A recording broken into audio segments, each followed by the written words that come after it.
யாத்ராகம புத்தகத்தின் கேள்வி பதில்கள். கேள்வி: எதை கண்டு பார்வோன் இஸ்ரவேல் புத்திரரை போகவிட்டு தன் தேசத்திலிருந்து துரத்தி விடுவான் என்று கர்த்தர் மோசேயிடம் கூறினார்? பதில்: பலத்த கையை கண்டு. கேள்வி: கர்த்தர் மோசேயிடம் நான் டேஸ் என்றார்?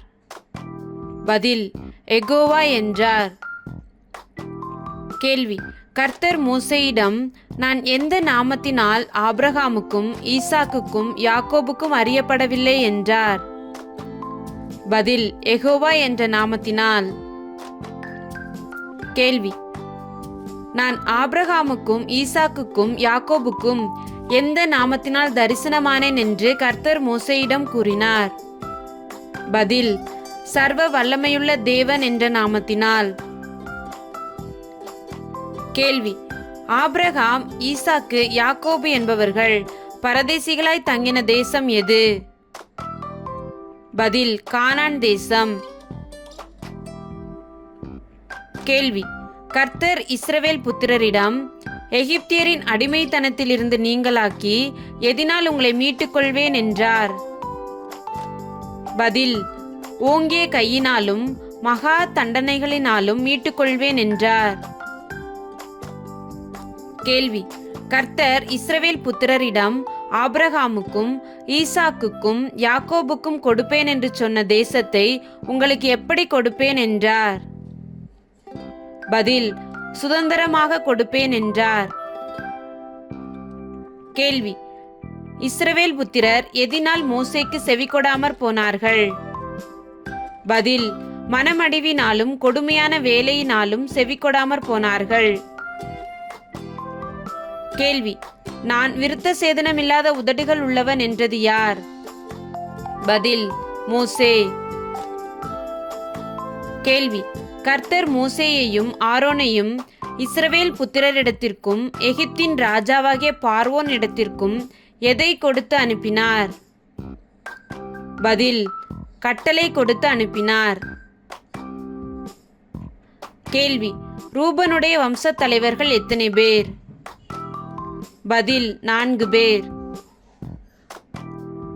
கேள்வி: சிமியோனுடைய வம்சத் தலைவர்கள் எத்தனை பேர்? பதில்: 6 பேர். கேள்வி: லேவியின் குமாரர் எத்தனை பேர்?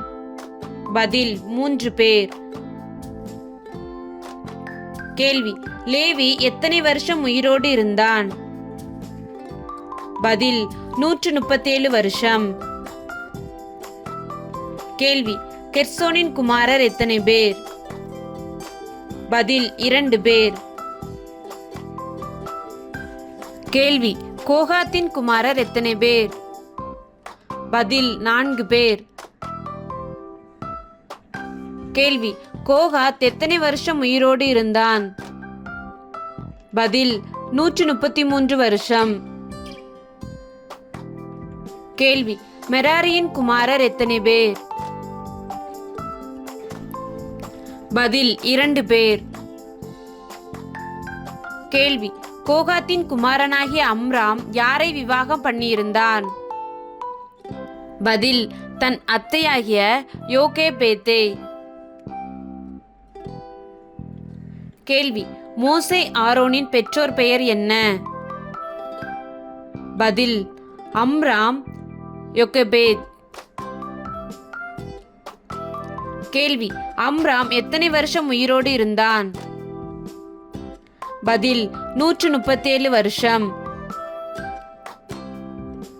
கேள்வி: கோகாத்தின் குமாரனாகிய இத்சையாரின் குமாரர் எத்தனை பேர்? பதில்: 3 பேர். கேள்வி: கோகாத்தின் குமாரனாகிய ஊசியேலின் குமாரர் எத்தனை பேர்? பதில்: 3 பேர்.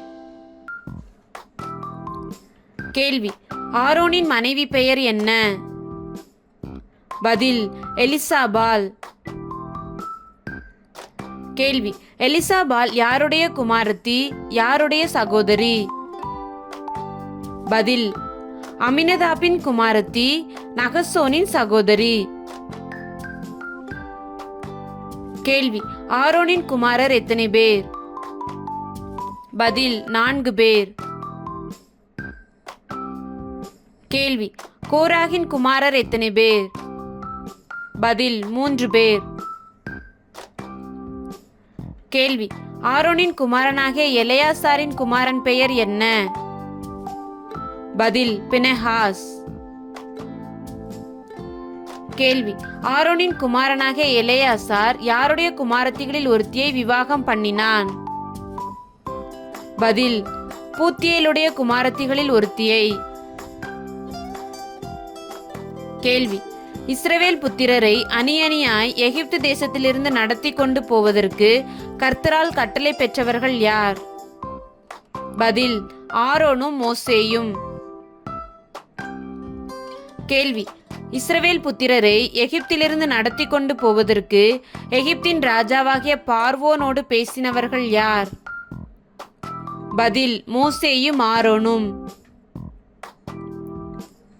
கேள்வி: கர்த்தர் மோசேயை யாருக்கு தேவனாக்கினார்? பதில் பார்வோனுக்கு. கேள்வி: கர்த்தர் மோசேயிடம் உன் சகோதரனாகிய ஆரோன் உனக்கு யாராக இருப்பான் என்றார்? பதில் தீர்க்கதரிசியாய் இருப்பான் என்றார். கேள்வி: நான் உனக்கு கட்டளையிடும் யாவையும் நீ சொல்ல வேண்டும் என்று கர்த்தர் யாரிடம் கூறினார்? பதில் மோசேயிடம். கேள்வி: இஸ்ரவேல் புத்திரரை தன் தேசத்திலிருந்து அனுப்பிவிடும்படி யார் பார்வோனிடத்தில் பேச வேண்டும் என்று கர்த்தர் கூறினார்? பதில் ஆரோன்.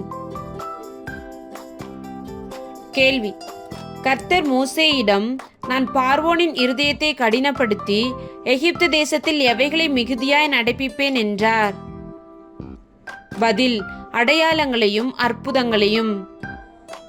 கேள்வி: எகிப்துக்கு விரோதமாக நான் என் கையை நீட்டி மகா தண்டனையினால் யாரை எகிப்து தேசத்திலிருந்து புறப்பட பண்ணுவேன் என்றார்? பதில் என் சேனைகளும் என் ஜனங்களுமாகிய இஸ்ரவேல் புத்திரரை. கேள்வி: கர்த்தர் மோசேயை நோக்கி நான் எகிப்தின் மேல் என் கையை நீட்டி இஸ்ரவேல் புத்திரரை அவர்கள் நடுவில் இருந்து புறப்பட பண்ணும்போது நான் யார் என்று எகிப்தியர் அறிவார்கள் என்றார். பதில் நானே கர்த்தர் என்பதை எகிப்தியர் அறிவார்கள் என்றார். கேள்வி: பார்வோனோட பேசும்போது மோசேக்கு எத்தனை வயது? பதில் 80 வயது. கேள்வி: பார்வோனோட பேசும்போது ஆரோனுக்கு எத்தனை வயது? பதில் 83 வயது.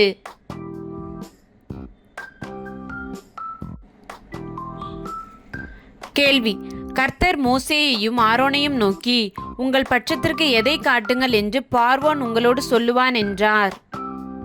பதில் ஒரு அற்புதம். கேள்வி: பார்வோன் யாரை அழைப்பித்தான்? பதில் சாஸ்திரிகளையும் சூனியக்காரரையும் அழைப்பித்தான். கேள்வி: தங்கள் மந்திர வித்தையினால் கோலை சர்ப்பமாக்கினவர்கள் யார்? பதில் எகிப்தின் மந்திரவாதிகள். கேள்வி: கர்த்தர் எகிப்தின் மேல் அனுப்பின முதலாவது வாதை என்ன? பதில் தண்ணீர் இரத்தமாக மாறுதல். கேள்வி: கர்த்தர் மோசேயை நோக்கி காலமே நீ பார்வோனிடத்திற்கு போ, அவன் எங்கே புறப்பட்டு வருவான் என்றார்? பதில் நதிக்கு புறப்பட்டு வருவான் என்றார். கேள்வி: மோசேயும் ஆரோனும் கர்த்தர் தங்களுக்கு கட்டளையிட்டபடி யாருக்கு முன்பாக தங்கள் கோலை ஓங்கி நதியிலுள்ள தண்ணீரை அடிக்க நதியிலுள்ள தண்ணீர் எல்லாம் இரத்தமாய் மாறி போயிற்று? பதில் பார்வோனுடைய கண்களுக்கு முன்பாகவும் அவன் ஊழியக்காரரின் கண்களுக்கு முன்பாகவும். கேள்வி: நதியில் எவைகள் செத்ததால் நதி நாறி போயிற்று? பதில் மீன்கள். கேள்வி: நதியின் தண்ணீர் குடிக்க உதவாதபடியால் குடிக்கத்தக்க தண்ணீருக்காக எகிப்தியர் எல்லாரும் நதியோரத்தில் எதை தோண்டினார்கள்? பதில் ஊற்று தோண்டினார்கள். கேள்வி: கர்த்தர் நதியை அடித்து எத்தனை நாள் ஆயிற்று? பதில் 7 நாள் ஆயிற்று. கேள்வி: நதியின் தண்ணீர் இரத்தமானதை பார்வோன் சிந்தியாமல் எங்கே திரும்பி போனான்? பதில்: தன் வீட்டிற்கு திரும்பி போனான்.